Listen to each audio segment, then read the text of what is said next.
가계사는 증시 각도기. 안녕하세요. 저는 투자증시 나침반 안지원입니다. 아, 드디어 추석이 왔습니다. 마지막 추석 전에 하루 올려주긴 하네요. 기분 좋네요. 그나 저번 명절 때는 이제 추석 직전에 좀 안 좋게 끝났던 걸로 기억이 나거든요. 근데 전반적으로 추석 전엔 돈 빼는 게 많아서 별로 안 좋긴 해요. 그래서 내년 추석에는 나도 돈 좀 먼저 빼놔야지. 돈 빼려면 이틀 전에 이미 빼놨어야 되는데 결제일 생각하면 그럼요. 그래서 뭐 오늘은 뭐 다행히 뭐 그런 걱정했던 거는 없었습니다. 선물 시험 만기일 뭐 그런 것도 영향이 크지 않았던 것 같고요. 근데 미국 시장 오른 거에 비해서는 부진했죠. 네, 외국인이 요즘 계속 매도를 하면서 매도하고 있습니다. 오를 때 못 오르고 떨어질 때 좀 더 떨어지고 항상 이제 매수 주체가 별로 이렇게 분명하지 않은 상황에서 외국인의 많이 흔들리는 장세가 좀 계속되고 있습니다. 오늘 코스피는 0.3%. 그냥 코스피는 요즘에 크게 안 움직이는 것 같아요.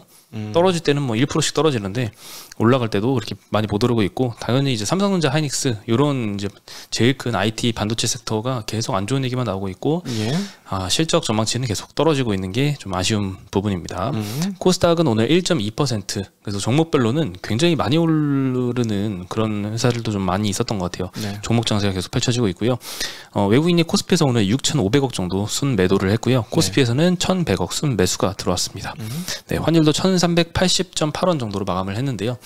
조금 안정화됐는데 여전히 굉장히 높은 상태라서 지금 1,400원을 터치할지 말지 막 그런 단계입니다. 오늘은 뭐 아시아 증시 전반 봐도 일본이 한 2.3% 정도 올랐고요. 많이 올랐습니다. 홍콩 상해는 뭐 0.6%, 0.2%씩 좀 떨어지고 있는 것 같아요. 금리도 조금 떨어졌고요. 오늘 화학 섹터가 제일 많이 올랐습니다. 조광 페인트가 오늘 20%로 화학 섹터에서 제일 많이 올랐던 종목이었는데, 2차전지 방열 소재라는 이제 신사업 쪽 진출을 한다고 합니다. 그래서 4분기부터 이제 본격적으로 진출을 한다라는 소식에 좀 급등을 했습니다. 그리고 이수화학, 코스모화학, 코스모 신소재, 후성, 금호타이어, 한국타이어, 뭐 2차전지 섹터 중에서도 특히 뭐 코스모화학 같은 경우에는 이제 폐배터리 관련된 사업이 계속 부각을 받고 있고요. 그리고 타이어도 오늘 금호타이어, 한국타이어 둘 다 좀 6%, 3% 가까이 3% 정도 이렇게 올랐는데요. 물류비 하락 때문에 좀 수익성 개선 기대가 좀 일고 있는 것 같습니다. 물류비 비중이 보통 매출액에서 한 10% 정도 내외였다고 하는데 한 20%까지 물류비가 많이 급등하는 구간에 급등을 했었는데 수익성이 많이 악화가 됐었죠. 근데 최근에 뭐 H&M 이런 해운주도 좀 빠지는 것도 보면 물동 좀 별로 안 좋은 것 같죠. 해운운임도 그렇고. 그리고 뭐 항공도 그쪽도 마찬가지고요. 그래서 물류비 하락에 따라서 이렇게 수혜보는 쪽도 있는 것 같습니다.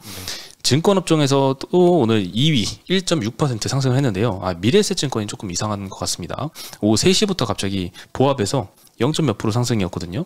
갑자기 급등하더니 7%로 마감을 했어요. 저도 이거 이제 장 끝나자마자 나오느라 이유는 파악을 못했는데 참 이상한 것 같습니다. 딱히 호재도 잘 모르겠는데 뭐 키움, 하나증권, 유안타증권 다 1% 내외로 상승을 했고요. 금융업종이 세 번째로 올랐습니다. 제주은행이 11% 정도 올랐는데요.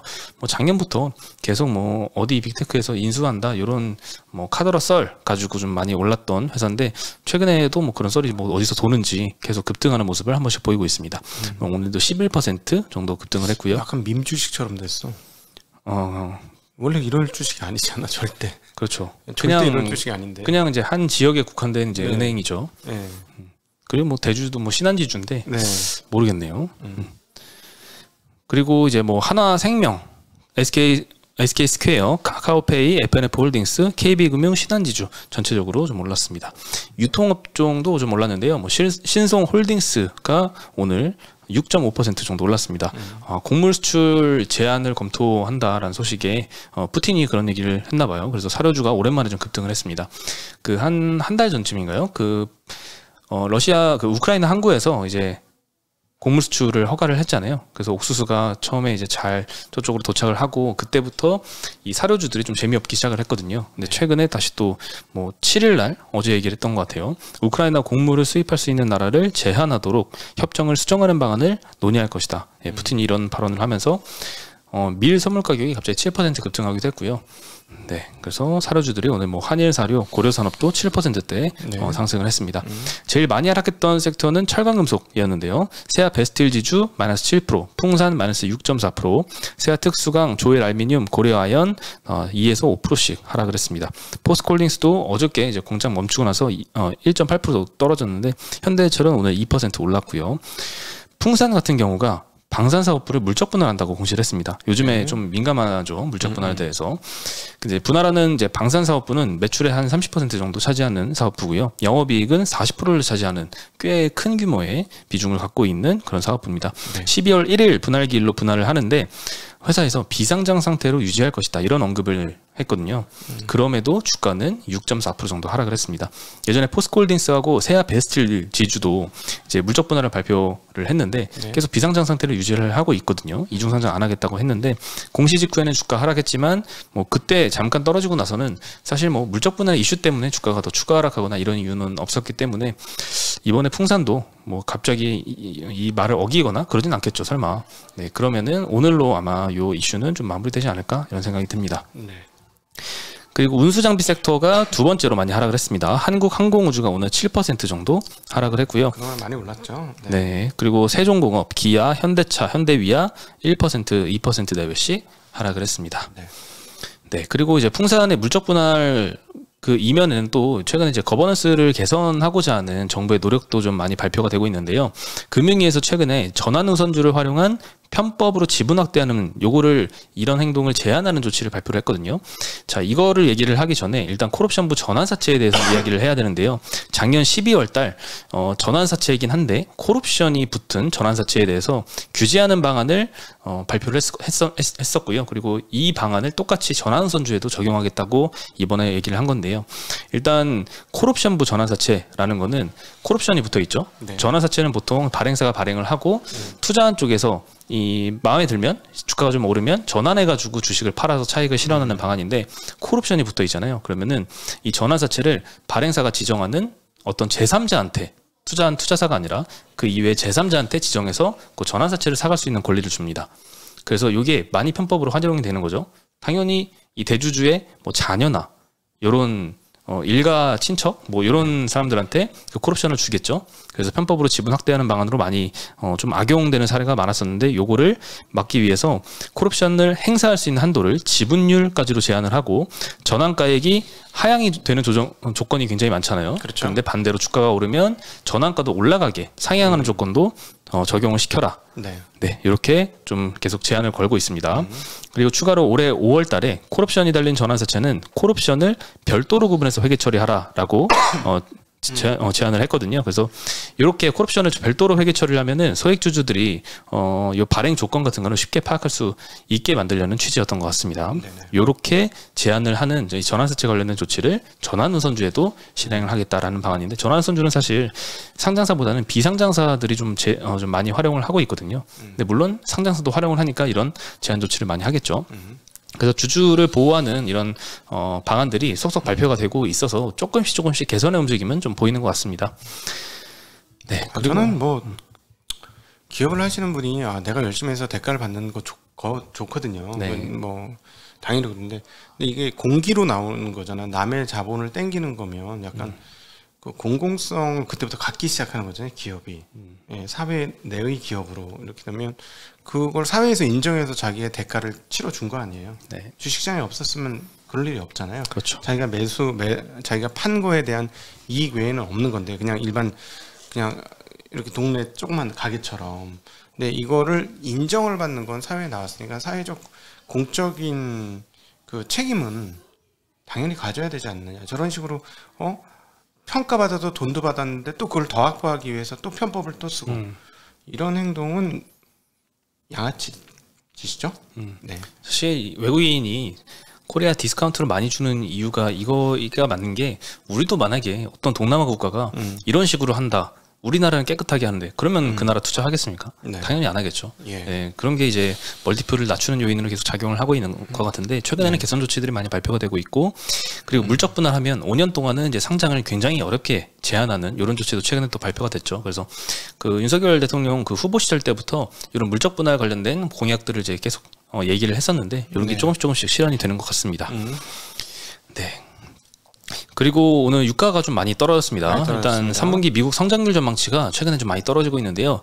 1일에 전망했던 게 2.6%인데 7일에 전망한 게 1.4%까지 굉장히 많이 떨어졌습니다. GDP 나온 기준이고요. 그리고 중국발 수요 부진 영향도 좀 있는 것 같습니다. 그래서 WTI가 한때 81불대까지 떨어졌다가 지금 다시 82불 예, 한 82.4불 정도로 반등을 좀 하고는 있는 것 같습니다. 이렇게 유가가 떨어지면 당연히 이제 항공주 입장에서는 비용이 조금 낮아질 수 있는 요인이겠죠. 뭐 한 3분의 1 많이 줄었다고 해도 한 3분의 1 가까이 될걸요? 총 비용이? 그렇죠. 그렇죠? 예, 네. 매출 원가에서 연료비 비중이 30% 정도 됩니다. 네, 그래서 당연히 이제 호재로 작용을 했던 것 같고요. 그리고 또 문제는 이제 항공유만 문제가 아니라 환율 영향도 많이 받는데 환율은 아직 높은 지점에 있다는 게 조금 걱정입니다. 그렇군요. 제가 한번 항공비를 체크하고 있는데 매일 올라. 매일 오르더라고. 똑같은 노선이. 환율이 올랐군요. 지금 원화가 약세. 그래서 올랐군요. 네, 환율이 올라가면 항공주한테도 좀 부담 요인이긴 합니다. 거의 10% 정도 올랐어요. 순식간에 같은 기간 건데. 네, 실제로 이제 2분기 실적을 보면은 외화 관련된 손실이 대한항공이 1,900억, 제주항공 200억, 진에어 160억 정도 굉장히 큰 적지 않은 비용을 부담을 하고 있는 걸 알 수 있죠. 네. 오늘은 뭐 유가가 좀 떨어져서 진에어, 에어부산이 5%대 상승을 했고요. 제주항공, 아시아나도 한 1% 내외로 반등을 했습니다. 네. 그리고 아이폰 14가 어제 새벽에 발표가 됐더라고요. 저도 아침에 일어나자마자 요 관련된 걸 체크를 해봤는데 가격이 원래 이제 프로와 프로 맥스 모델은 이제 100불 정도 올라갈 거라고 예상을 했고 뭐 기본 모델은 이제 동결하거나 인하할 거라고 생각을 했는데 전부 다 동결을 했습니다. 안 올렸어요. 프로가 그래서 한 1,000불 그리고 프로 맥스가 1,100불 정도로 형성이 돼 있고요. 물론 환율이 많이 올랐기 때문에 국내 사람들 우리 한국 사람들 입장에서는 좀 더 많은 비용을 투입을 해야 될 것 같습니다. 그리고 애플이 부품 업체에 주문한 초도 물량이 전작 대비 한 15% 증가한 9,300만 대로 알려졌죠. 관련 기업 좋았죠? 네, 그래서 오늘 뭐 LG 이노텍, BH 뭐 1% 내외로 상승을 했습니다. 뭐 장 중에는 뭐 더 많이 올랐었는데 조금 줄여서 마감을 했고요. 수요 측면에서 긍정적인 부분은 이제 중국 유통업체들이 사전 주문을 굉장히 많이 하고 있다고 합니다. 이 아이폰 14에 대해서. 그래서 사전 주문량도 역대 최고치를 기록을 해서 와, 참 애플은 이 아이폰 제품은 이런 수요 둔화, 인플레이션 이런 우려도 없구나라는 생각이 좀 들 정도입니다. 그리고 미국 사람들 중에서도 아이폰 11, 12, 13 시리즈 사용하고 있는 사람들의 70% 정도가 교체를 희망하고 있다고 하네요. 이것도 어떤 뭐 설문조사 결과일 것 같은데. 13이면 2년 이상 사용한 거니까 보통. 13이면 1년, 12면 2년. 2년 정도 네. 사용했죠. 네. 네. 그래서 많이 바꾸고 싶어 하는 것 같아요. 전작 대비 교체 수요도 굉장히 높을 거라고 합니다. 이번에 C타입 또 안 나왔어. 개놈의 새끼들. 정말 징글징글합니다. 그렇죠. 그거 뉴스 나오고서 뭐 관련주들 막 급등하고 막 이러기도 했었는데 뭐 결국 안 나오네요. 다음번에 나올 것 같습니다.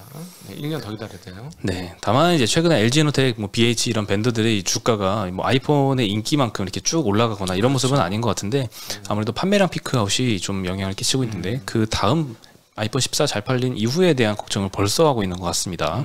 네.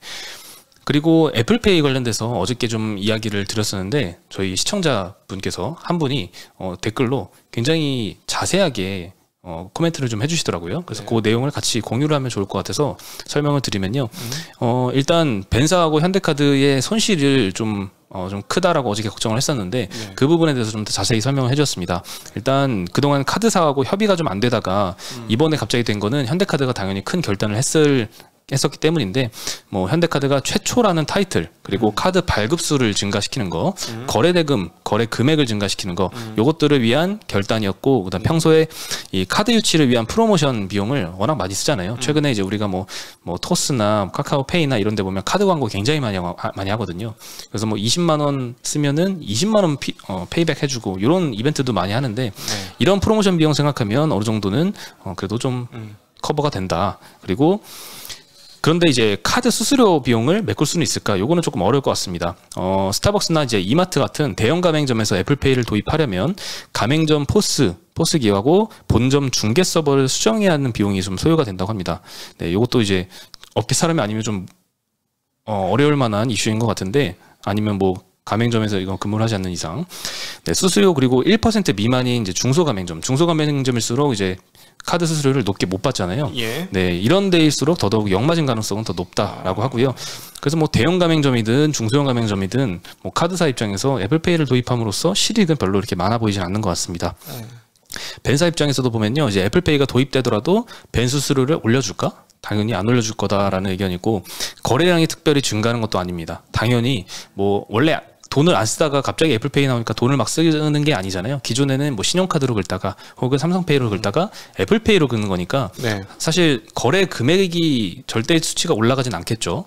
근데 예전엔 그냥 신용카드로 긁는 게 이제 애플페이로 긁으면서 수수료도 더 내려갈 수도 있고요. 벤사 입장에서는 또 그 서버 관련된 개발 비용 그리고 이 단말기 수정 비용 이런 것들을 감당해야 되는데 거래 금액이 올라가지 않으면 거래 그 결제 건수도 올라가지 않을 거고 마찬가지로 오히려 손해가 될 수 있다 이런 의견입니다.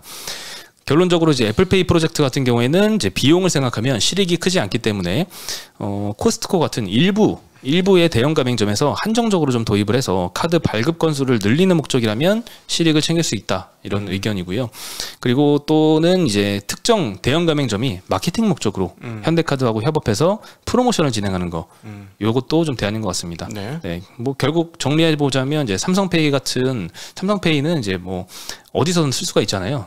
결제기만 있으면. 근데 애플페이는 그렇지 않기 때문에 만약에 카드사나 이제 벤사가 비용 부담을 굉장히 많이 해야 보편적으로 쓸 수 있을 것 같다. 근데 그게 쉽지는 않아 보인다. 라는 의견입니다. 네. 오늘 뭐 어저께 뭐 상한가가 또 한국정보통신도 오늘 6% 정도 하락을 했고요. 나이스정보통신, 이루원도 3%대, 1%대 하락을 했습니다. 네. 하루 천하로 그냥 끝나네. 관련 주들이. 네, 근데 이미 지금 이때까지 애플페이 관련해서 한국정보통신 같은 경우는 이미 높게 올라와 있는 상태여서 네. 하루 정도 떨어진 거라서 아직 더 떨어질 좀 남아 있는 것 같고 실제로 좀 이해가 안 되죠. 한국정보통신 같은 경우는 굉장히 주가가 많이 급등했는데 애플페이 한다고 해서 뭐 수혜를 볼 게 딱히 없어 보이긴 하거든요. 비용 분담할 건 굉장히 많아 보이는데 그래서 걱정이 되긴 합니다. 네, 그리고 마지막으로 이제 이번 추석 같은 경우에는 100년 만에 가장 완벽한 보름달이 뜬다고 하네요. 네. 이 해하고 지구하고 달이 일직선이 되면서 가장 완벽한 형태의 보름달이 12일에 뜬다고 합니다. 최근에 달이 좀 일찍 뜨더라고요. 이렇게 된 달을 뭐라 그래? 초승달? 예, 뭐 하여튼 이게 점점 커지고 있는데 이제 거의 반절 나왔어요. 반절. 예. 근데 밝아요. 반절인데도 밝더라고. 네. 그래서 모두 이 완벽한 달 한번 구경해 보시기 바라고요. 연휴 잘 보내시죠. 네, 연휴 잘 보내시고 행복한 추석 되시고 주식 잠깐 꺼 놓으시고요. 미국 시장이 내일이나 모레 빠진다고 해도 월요일 날만 확 올라주면 또 괜찮잖아. 한국은 그냥 조금 여유 있는 마음으로 보시면 좋겠습니다. 네. 네, 그러면 연휴. 그럼 마지막인데 추석 인사 한번 하시죠. 네, 추석 연휴 잘 보내시고요. 그리고 근데 너무 이때까지 좀 장이 안 좋아서 오늘도 좀 걱정하는 이런 연락들을 좀 받곤 했는데 걱정이 안 할 수가 없어요. 지금 코스피가 뭐 20% 오늘 올해만 해도 떨어진 케이스라서. 근데 사실 한 해에 20% 정도 떨어지는 거는 자주 있는 일은 아니잖아요. 그렇죠. 예, 굉장히 드문 케이스고 평소에는 뭐 통계적으로 한 60% 정도는 올라가는 게 이제 평균이니까 올해만 잘 견디면 이제 또 좋은 날이 오지 않을까 싶습니다. 네. 근데 추석 같은 경우에는 이런 거 다 잊고 행복하게 가족과 함께 시간을 보내시길 바라겠습니다. 네, 저도 그와 같습니다. 네. 네. 많이 길게 해주셔가지고. 네, 그럼 여기서 저희 인사드리겠습니다. 안녕.